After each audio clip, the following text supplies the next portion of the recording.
Como de costume, o presidente Trump está deixando o mundo inteiro tonto e neste fim de semana realmente saiu do controle. Vamos ouvir primeiro o que ele tinha a dizer no Air Force One. Se não houver acordo até quarta, quando termina o cessar-fogo, vocês vão prorrogá-lo ou retomar os ataques? Talvez eu não vá estender, mas o bloqueio vai continuar. Talvez eu não estenda, então vocês ficam sob bloqueio. Infelizmente teremos que lançar bombas novamente. Tudo bem, Mark. Então vamos direto ao ponto.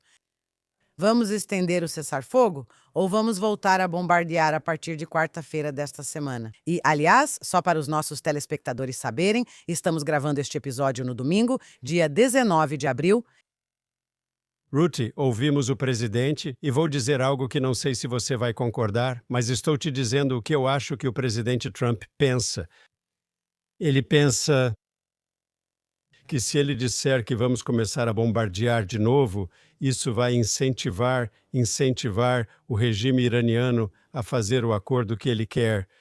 Se eles não concordarem, ele vai bombardear de novo. Mas qual a preferência de Trump? Ele repete isso e eu acredito nele. Ele diz que quer um acordo que realmente acabe de uma vez por todas com a busca do Irã por uma arma nuclear, o que significa que o urânio enriquecido que já está no Irã precisa ser retirado do Irã. E a capacidade deles de enriquecer mais urânio precisa ser encerrada. Essas são as duas linhas vermelhas principais dele sobre o programa nuclear. Até agora, os iranianos se recusaram a ir tão longe. Eles vão brincar com as palavras de várias formas, mas sobre cumprir esses pontos disseram não. Então, a menos que haja uma mudança no comportamento iraniano, pode-se dizer que parece que estamos voltando à guerra. Mas há duas questões em aberto. Não tenho respostas. Só quero levantá-las para que você e quem acompanha Israel sem diplomacia reflitam. A primeira opção é que talvez os iranianos tenham sido atingidos tão duramente e não queiram voltar à guerra que finalmente farão concessões que não fizeram até agora. Eu acho que é uma probabilidade baixa, mas possível. Uma probabilidade baixa. A outra possibilidade é que Trump disse que poderíamos atacá-los de novo e todo mundo acha que ele vai retomar os bombardeios, certo? Acho que foi essa a linguagem dele. Já bombardeamos antes, podemos fazer de novo. Mas talvez, e Trump gosta disso, ele vai surpreendê-los. Talvez ele faça outra coisa, talvez ele faça uma incursão terrestre. Minha opção favorita é que ele vai tomar a ilha onde ficam todas as instalações de petróleo.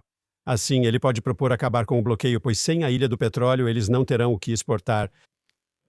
Mas eu acho que se Trump voltar à ação militar, espere o inesperado, não apenas um retorno à campanha de bombardeios, não mais do mesmo. Espere algo diferente. Ok, não, eu não discordo de você sobre Trump preferir um acordo e tudo mais. Discordo de você porque acho que prefere um acordo, mas acredito ser impossível negociar com jihadistas. E que qualquer acordo já significa que você perdeu quando faz um acordo com eles. Mas o interessante neste fim de semana é o seguinte: e eu percebi uma mudança no clima de Israel, no humor dos israelenses, não de todo Israel. E isso foi, a princípio, havia algumas coisas. Primeiro de tudo, houve um cessar-fogo. Um cessar-fogo de 10 dias entrou em vigor com o Líbano. E o presidente Trump postou no Truth Social algo que chamou muita atenção por causa do tom irritado. Os Estados Unidos vão receber toda a poeira nuclear criada pelos nossos grandes bombardeiros B-2. Nenhum dinheiro será trocado de forma alguma, de jeito nenhum. Esse acordo também não está sujeito ao Líbano de forma alguma, mas os Estados Unidos, separadamente, vão trabalhar com o Líbano e lidar com a situação do Hezbollah de maneira apropriada. Israel não vai mais bombardear o Líbano. Eles estão proibidos de fazer isso pelos Estados Unidos, já basta. Agora, quando ele diz em letras maiúsculas, Israel está proibido de bombardear no Líbano, e você sabe, já basta. Agora vamos, antes de tudo. O que é surpreendente nisso é que, de acordo com o acordo de cessar-fogo com o Líbano, Israel pode e deve não só atacar quando for atacado pelo Hezbollah, mas se virmos qualquer ameaça iminente ou até mesmo planos de algum tipo de movimento do Hezbollah, Israel tem o direito de atacar. E é isso que temos feito. Agora, curiosamente, esse tweet que eu nem chamaria de tweet porque foi no Truth Social, mas tudo bem, as postagens dele estavam por toda parte. Ele disse que o Irã concordou que nós vamos entrar juntos e eliminar o pó nuclear. Depois ele disse que o Estreito de Hormuz está aberto, está fechado. Temos o bloqueio. Não temos. O Irã concordou. Vai haver um acordo. E então, ao longo do fim de semana, havia autoridades iranianas. Não sabemos quem está no comando ou dando as ordens, pois o regime está em frangalhos. Mas as líderes estavam dizendo: não, não vamos abrir mão das nossas armas nucleares, não vamos abrir mão dos resíduos nucleares e não vamos abrir mão do nosso direito de enriquecer urânio. E, além disso, vamos fechar o Estreito de Hormuz de novo. E, para completar, o Irã atirou em 2 barcos indianos que tinham recebido permissão para passar pelo Estreito de Hormuz. Então, aqui está o que eu diria. Então, agora Trump não gosta de ser feito de bobo. Então, eu acho que até o fim de semana, mais israelenses que tinham dito: parece que a guerra acabou. Agora, os israelenses estão dizendo que parece que até o nosso dia da independência, na quarta-feira, vai haver uma retomada da guerra. Mas para, digamos, dar mais peso a essa crença, houve outra postagem do presidente Trump dizendo: quer as pessoas gostem de Israel ou não, eles provaram ser um grande aliado dos Estados Unidos da América. Eles são corajosos, ousados, leais e inteligentes. E diferente de outros que mostraram sua verdadeira face em um momento de conflito e estresse, Israel luta com garra e sabe como vencer. Ele também postou um pequeno vídeo do Irã, onde está escrito: Presidente Trump, por favor, nos ajude. Então é o seguinte: nós eu acredito que estamos caminhando para a guerra novamente esta semana. Então, como eu disse antes, acho que isso é uma possibilidade real. Só acho que não necessariamente, como eu disse, não será necessariamente mais do mesmo. Eu disse: espere uma surpresa. Quero discordar do presidente. E achei a forma como ele falou ou escreveu na primeira postagem dele no Truth Social, onde ele falou que Israel está proibido e que já chega, foi inadequada. Sei que não espero a educação de Trump. Esse não é seu jeito. Ele é autêntico, fala o que pensa sem muitos filtros. Mas ele falava com um aliado. Ele estava falando com um amigo próximo. Ele estava falando com um país que forneceu aos Estados Unidos informações valiosas. Ele fala com um país que enviou soldados à linha de frente para lutar e morrer ajudando a vencer a guerra. Ele fala com um país que é um aliado forte, não só em palavras, mas em ações. E eu diria ao presidente que considerei inadequadas as declarações dele. Agora ele pode ter uma conversa difícil com Netanyahu e dizer: você precisa parar, estou tentando tratar de uma questão maior. Mas publicamente achei essa linguagem exagerada e não gostei. E acho que a maioria dos israelenses também não gostou. Isso também deu munição aos inimigos políticos de Netanyahu, sabe? Deu argumentos para eles, sabe? Eles podiam dizer: olha, ele é só um fantoche nas mãos de outros, ele não é independente. As mesmas pessoas em Israel que ficaram irritadas com Netanyahu por enfrentar Biden, de repente começaram a chamá-lo de bobo agora. Netanyahu é bobo porque faz tudo o que Trump quer. Primeiro, acredito que nas atuais circunstâncias o primeiro-ministro israelense deve fazer de tudo para agradar o presidente americano. Sim, considero isso uma vantagem estratégica, pois somos os principais combatentes contra o Irã e a questão nuclear. É preciso priorizar, como já dissemos neste podcast. Acho que, embora Trump nunca admita erros publicamente, o segundo tweet dele ontem à noite, dizendo que Israel é um grande aliado e amigo, mostra isso àqueles que não gostam de Israel. E então ele você sabe todas as nossas qualidades, sim, e os israelenses estão lutando e querem vencer isso, e eles são, você sabe, um bom aliado e tudo mais. Esse é o jeito do Trump de recuar. Ele não pede desculpas por cuspir na sua cara. Talvez isso seja forte demais para Mark Regev, mas ele não faz isso. No dia seguinte fala algo legal sobre você e tudo é esquecido. Agora, a verdade é que acabei de ouvir o que Kamala Harris disse sim sobre Israel. E temos muita sorte, do ponto de vista israelense, de Trump estar na Casa Branca e não Kamala Harris, pois pelo que ela tem dito, talvez devido à política do Partido Democrata e à disputa em primárias atualmente. O que ela diz hoje é extremamente difícil para os israelenses. E mais uma vez com o presidente Trump, com seus defeitos, como diríamos, onde cresci na Austrália. Não sei se você tem algo equivalente onde você cresceu em Nova York, sim. Nós dizemos com todos os defeitos, sim, Trump ao enfrentar o programa nuclear iraniano da maneira que fez e o apoio que deu a Israel. É simplesmente uma lufada de ar fresco incrível. E eu acho que quando o primeiro-ministro Netanyahu diz que nunca tivemos um amigo tão bom na Casa Branca, sim, acho que isso é a mais pura verdade. Acho que muitos em Israel, mesmo sem apoiar Netanyahu, concordariam. Nunca tivemos um amigo tão bom na Casa Branca. Só queria que todos os comentários dele refletissem isso. Ah, claro. Sobre Kamala Harris, antes de tudo, ela é uma idiota e uma vergonha. Sempre foi assim. Não é só que, felizmente, ela não está na Casa Branca. Ela sempre foi anti-Israel desde o começo. Ela é assim, ela boicotou Netanyahu quando ele foi a Washington. Então, claramente, ela teria sido um desastre como presidente. E se planeja concorrer de novo, sabe? Eu espero que sim. Se ela concorrer, qualquer republicano pode vencê-la. Isso é só um parêntese, é só um comentário à parte. O que você mencionou sobre os inimigos de Netanyahu estarem todos felizes, sabe? Quantas pessoas... Alguém me escreveu e disse: "Ah, tá vendo? Eu te disse que Trump só se importa com ele mesmo, não com o mundo, não com Israel, não com a guerra." E eu fui entrevistada por alguém que disse: "Ah, o que você diz agora com seu bom amigo Trump na Casa Branca?" Esse é o tom, tá? Sua amiga está se voltando contra você.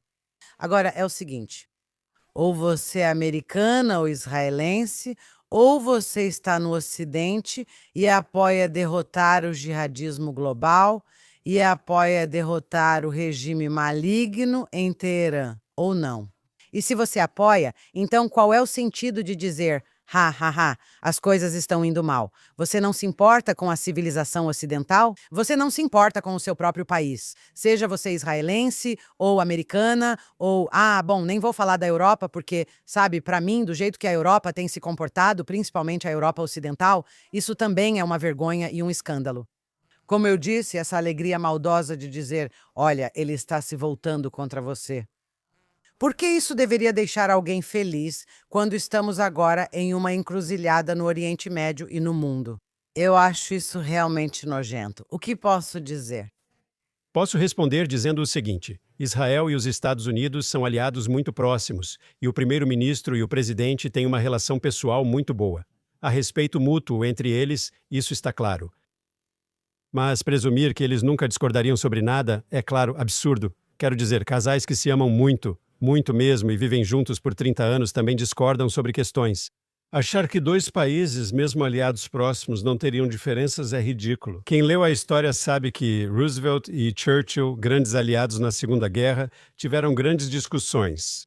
E Thatcher e Reagan, discussões enormes, certo? Então, essa ideia é simplesmente ridícula. É claro que eles vão ter áreas em que concordam e discordam. Isso faz parte do processo. Esperar outra coisa é esperar o quê? Qual a palavra? Esperar o irracional. Sim, isso não vai acontecer.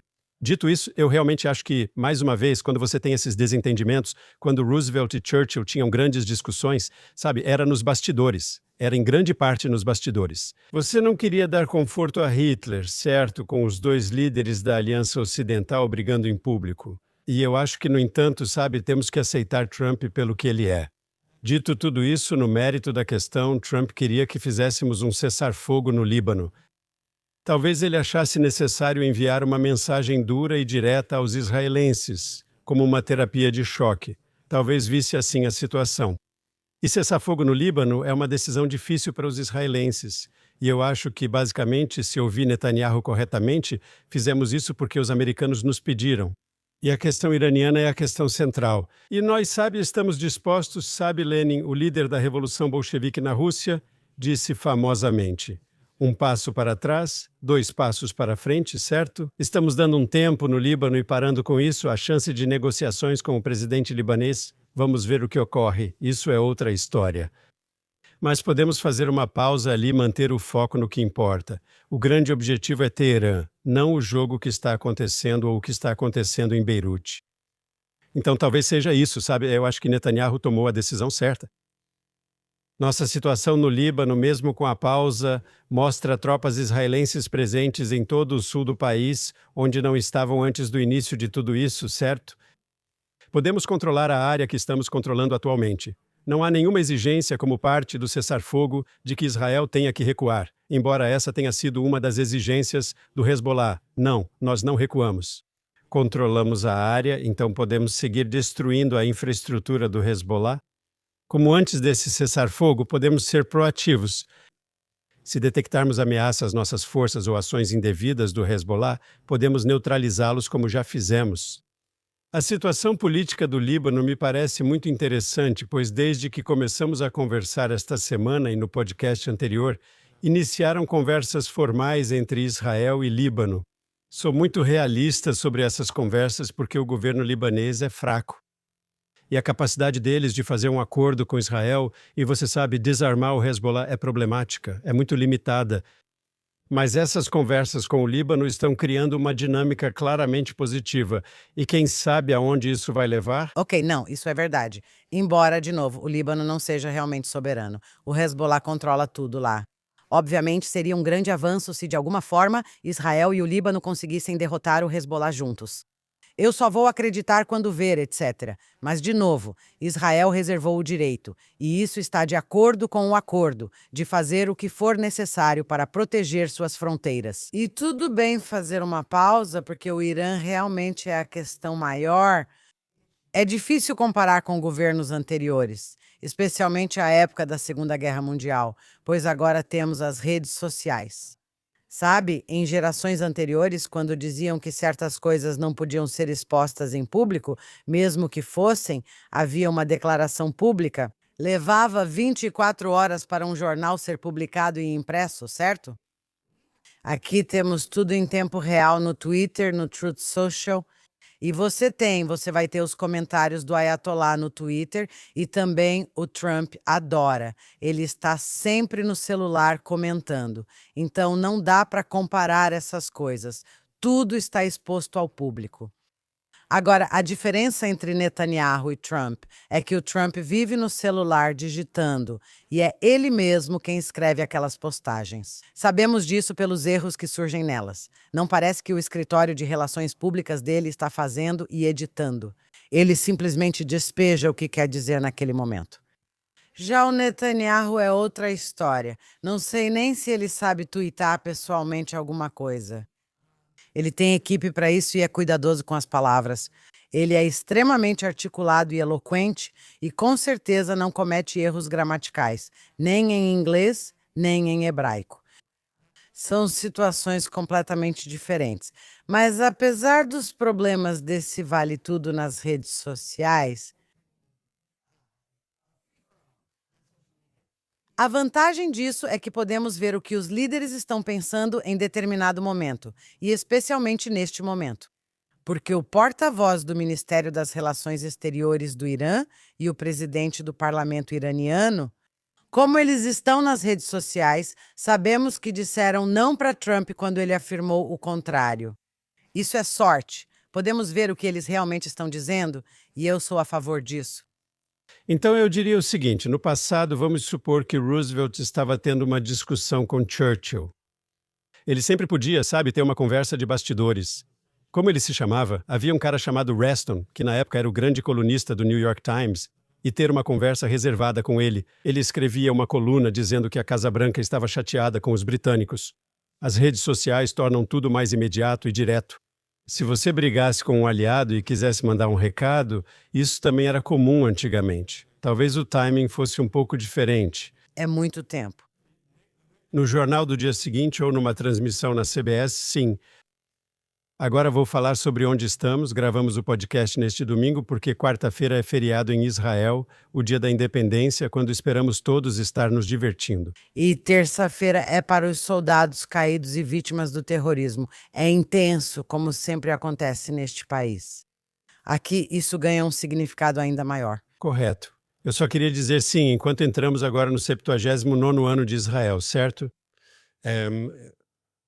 Eu acho que com todos os problemas que temos e todos os desafios, certo, tem muita coisa que mostra que o copo está só meio cheio. Sim, o regime iraniano ainda está lá e o Hamas ainda controla grande parte de Gaza, embora nós controlemos a maioria de Gaza. O Hezbollah, mesmo enfraquecido como o Hamas, ainda existe, certo? Ainda há ameaças, não é? Mas é importante não esquecer o copo meio cheio, certo? E Netanyahu disse que não alcançamos todos os nossos objetivos. Vamos alcançá-los de um jeito ou de outro, como Trump, seja militar ou diplomaticamente. Mas o fato de termos uma enorme zona de segurança israelense em Gaza, Significa que os terroristas do Hamas não estão bem na fronteira cara a cara com as comunidades civis israelenses. O mesmo ocorre no Líbano, pois soldados israelenses ainda estão no sul do Líbano. Os bandidos do Hezbollah não estão mais na fronteira como antes, certo? Na Síria, agora há uma zona de segurança onde as forças de defesa de Israel já atuam há meses. E com o Irã, certo? No pior cenário, certo? Não há acordo para neutralizar o Irã. Ainda assim, conseguimos enfraquecer substancialmente o monstro iraniano.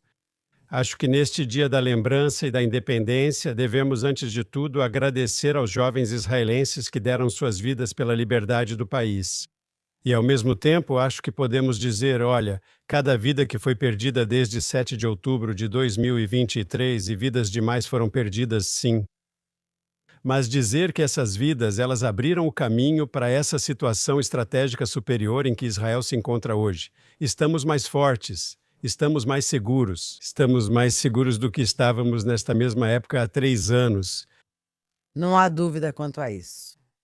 E, surpreendentemente, o shekel está tão forte que em breve o Banco de Israel vai ter que intervir. Dentro de um ano pode chegar à paridade com o dólar. Quero dizer, o mercado de ações está em alta. É realmente misterioso, mas é isso. E vou te dizer outra coisa, já que você falou que estamos em situação melhor. 3 anos atrás, ou até menos de 3 anos atrás, se alguém tivesse te dito que nossos aviões, não só aviões dos Estados Unidos, mas quero dizer, aviões israelenses, poderiam estar voando para lá e para cá, para o Irã sem serem abatidos, com os pilotos voltando em segurança, você teria dito que essa pessoa era louca. O Irã era o grande vilão assustador. E olha só o que nós revelamos e o que fizemos. Isso é tão crucial. Como você disse, mesmo que isso seja tudo o que conseguimos, já terá sido muito. A única coisa que me preocupa, e espero que não aconteça, é que estamos tão perto. E que, de novo, se ouvirmos a propaganda, ou, sabe, o Ocidente diz, sabe, que eles querem fazer um acordo ou algo assim, que acabamos tendo que, eu diria, recuar de certa forma e esquecer que você não pode acreditar em uma palavra do que eles dizem e que não dá para fazer acordos com eles. Você realmente tem que substituir a palavra acordo pela palavra derrota. Vou repetir o que já falei em outro podcast, Ruti. Também gostaria de ver muitas melhorias. Sim, queria a queda do regime iraniano e um bom relacionamento com Teherã como na época do Shah. E eu gostaria de ver o Hamas totalmente expulso de Gaza. Gostaria de ver o Hezbollah totalmente expulso do Líbano e ter um tratado de paz com eles e assim por diante. Dito tudo isso, eu tenho que ser realista e dizer, bem, não deixe o perfeito ser inimigo do possível e do bom, certo? Se você pensar, 3 anos atrás os iranianos já tinham essa estratégia e estavam avançando para obter uma arma nuclear. Não é o que Mark Regev diz. A IEA disse isso. A ONU disse isso, certo? Eles estavam mais próximos do que nunca de obter material físsil suficiente para uma bomba. Ao mesmo tempo, formavam exércitos por procuração, exércitos terroristas nas fronteiras de Israel, Hamas no sul, Houthis no Iêmen e Hezbollah no Líbano. Eu me lembro de sentar em reuniões do governo quando eu estava no governo, há todos aqueles anos atrás, sim. E eles poderiam lançar literalmente dezenas de milhares de mísseis sobre todas as partes de Israel e teríamos vítimas em massa, certo? E agora eles ainda podem lançar mísseis contra Israel, como vimos na semana passada, mas é apenas uma fração do que conseguiam antes, devido a tudo que fizemos para neutralizar esses monstros. Acho importante, especialmente com a chegada do Dia da Lembrança e da Independência, lembrar o que foi conquistado. Ainda há coisas que precisam ser feitas, mas lembre-se do que conquistamos. Sempre disse, se olhar para trás, para onde Israel estava há 78 anos, quando Ben-Gurion declarou o Estado de Israel em 1948, e onde estamos hoje, verá que então havia uma ameaça existencial ao próprio Israel. Os americanos disseram a Ben-Gurion, escute, Marshall disse a Charette, que na época era chamado de Shertok, em uma reunião em Washington cerca de 2 semanas antes da independência ser declarada, ele disse, escutem, pessoal, vocês podem não vencer isso, e nós não vamos enviar tropas americanas para ajudá-los, certo? Se declararem independência, estarão sozinhos. Além disso, ele recebeu análises do Pentágono e da CIA. Os árabes são mais numerosos e têm mais armas que Israel, mas não é certo que conseguirão. Ele estava dando um conselho sincero dizendo, não faça isso. Você pode não vencer essa guerra e nós não vamos aparecer para te salvar, certo? Ben-Gurion decidiu, declarou independência e adivinha? Vencemos. E desde então, a verdade é que estamos mais fortes politicamente, mais fortes demograficamente, mais fortes economicamente, mais fortes militarmente, mais fortes estrategicamente do que nunca. Por isso, acredito que todos os israelenses podem celebrar o Dia da Independência deste ano sorrindo. Com certeza. E da próxima vez que estivermos aqui ou da próxima vez que nos reunirmos no estúdio, a questão é: vamos precisar correr para abrigos antiaéreos ou não? Vamos ver. Foi bom falar com você, Ruth.